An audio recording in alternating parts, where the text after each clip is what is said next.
भगवत गीता के पहले अध्याय को अर्जुन विषाद योग नाम से जाना जाता है। अर्जुन विषाद योग, अर्जुन को विषाद हुआ।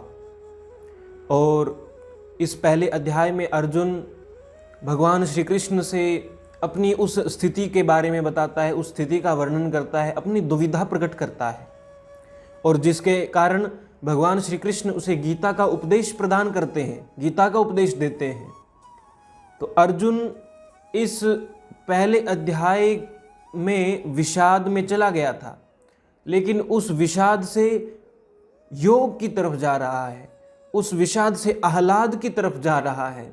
इसलिए इस पहले अध्याय को अर्जुन विषाद योग कहा गया है, क्योंकि विषाद के साथ साथ जब विषाद की स्थिति का वर्णन वो श्री कृष्ण से कर रहा है तो विषाद का दूर होना संभव है, निश्चित ही है।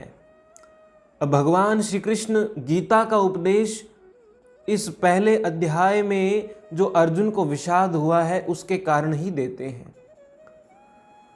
अब जब अर्जुन दोनों सेनाओं के बीच में खड़ा रहकर दोनों ओर अपने सगे संबंधियों, भाइयों, पुत्रों, पितामहों, गुरुजनों को देखता है तो उसकी स्थिति बिगड़ जाती है, वो एक दुविधा में पड़ जाता है। वो कहता है कि मैं किससे युद्ध करूं, ये सब मेरे अपने हैं। अर्जुन अपने युद्ध की इच्छा को ही त्याग देता है। अर्जुन स्पष्ट रूप से कह देता है मैं युद्ध नहीं करूंगा। इसी तरह भगवत गीता के इस पहले अध्याय के 30 श्लोकों की चर्चा हम विगत समय में कर चुके हैं। 31वें श्लोक से फिर से आगे के क्रम को शुरू करते हैं। तो अर्जुन भगवान श्री कृष्ण से कह रहा है, न च श्रेयोनुपश्यामि हत्वा स्वजन माहवे न कांक्षे विजयम कृष्ण न च राज्यम सुखानि च। श्री कृष्ण को अर्जुन यहां कह रहा है, हे कृष्ण, मैं अपने ही लोगों को मारकर, अपने स्वजनों की हत्या करके, अपने स्वजनों का वध करके किसी भी प्रकार का कल्याण नहीं देखता, और अपने लोगों को मारकर मुझे जो राज्य, जो सुख प्राप्त होता हो, जो सुख के भोग के साधन मिलते हो, वो सुख मुझे नहीं चाहिए, वो राज्य मुझे नहीं चाहिए। न च कांक्षे विजयम कृष्ण, हे कृष्ण, मुझे ऐसी विजय की कोई इच्छा नहीं, मुझे ऐसे राज्य की कोई इच्छा नहीं, मुझे ऐसे सुख की कोई इच्छा नहीं जो अपने लोगों को मारकर प्राप्त होते हो। किम नो राज्येन गोविंद किम भोगैर जीवितेन वा। हे गोविंद, मुझे ऐसे राज्य से क्या लाभ, ऐसे भोगों से क्या लाभ, अथवा फिर इस जीवन का भी क्या लाभ। अपने लोगों को मारकर जो राज्य, जो सुख, जो शांति, जो विजय प्राप्त होती है, जो सुख प्राप्त होते हैं, उन सुखों से क्या लाभ, उस जीवन से ही क्या लाभ, उस जीने का क्या मतलब, जब अपने ही लोगों को मार दिया अपने ही हाथों से। अब भगवान श्री कृष्ण केवल सुन रहे हैं और अर्जुन केवल बोल रहे हैं।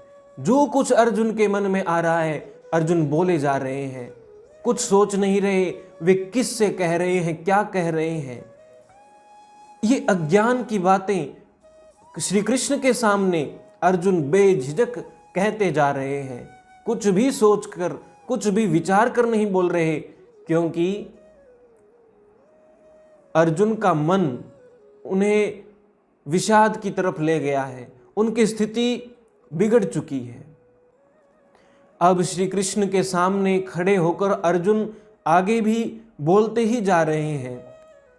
अर्जुन कह रहे हैं, येषामर्थे कांक्षितम नो राज्यम भोगाः सुखानि च त इमेव स्थिता युद्धे प्राणांस त्यक्त्वा धनानि च।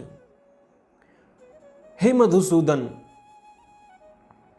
हे गोविंद, हे कृष्ण, मुझे ऐसे राज्य से क्या लाभ, ऐसे जीवन से क्या लाभ, ऐसे सुखों से क्या लाभ जो अपने लोगों को मारकर प्राप्त होते हो। और ये सब जिन लोगों के लिए हमें चाहिए वे सब तो अपने जीवन की आशा को त्याग कर, अपने प्राणों की आशा को छोड़ करके इस युद्ध भूमि में युद्ध के लिए तैयार खड़े हैं।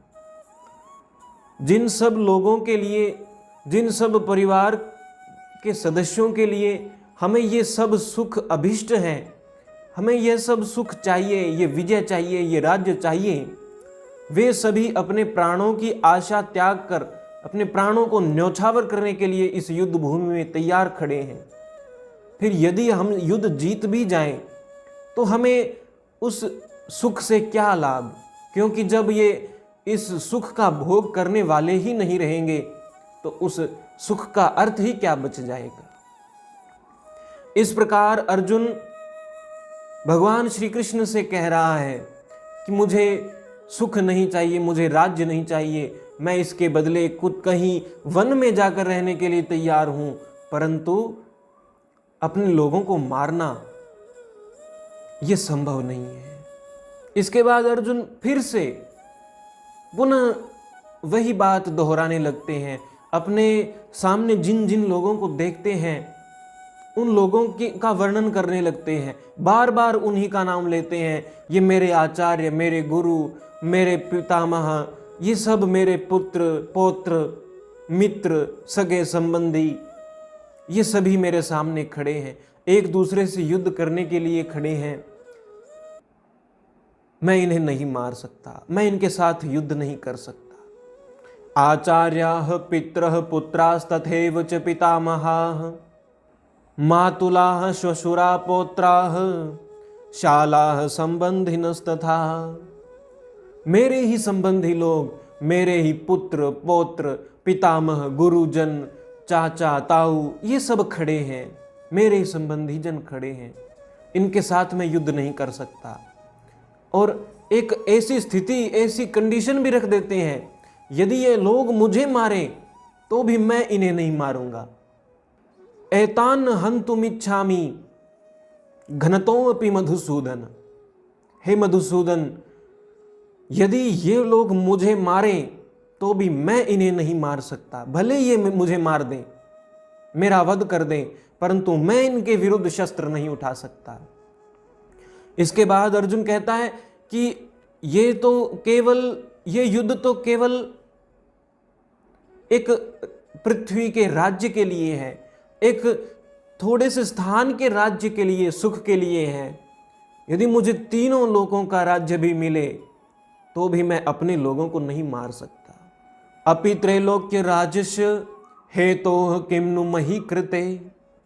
इस पृथ्वी की तो बात ही क्या, मुझे तीनों लोगों का राज्य मिले तो भी मैं अपने लोगों का वध नहीं कर सकता। यहां पर अर्जुन को इस बात का ज्ञान नहीं है कि अपने कौन है, पराये कौन है, वध किसका करना है और वध कौन कर रहा है। इन सब बातों का ज्ञान ना होने के कारण अर्जुन अज्ञान में भूला हुआ, विषाद में भटका हुआ ये सब बातें कह रहा है। बिना कुछ सोचे विचारे अर्जुन भगवान श्री कृष्ण के सामने बोलता जा रहा है, बोलता जा रहा है।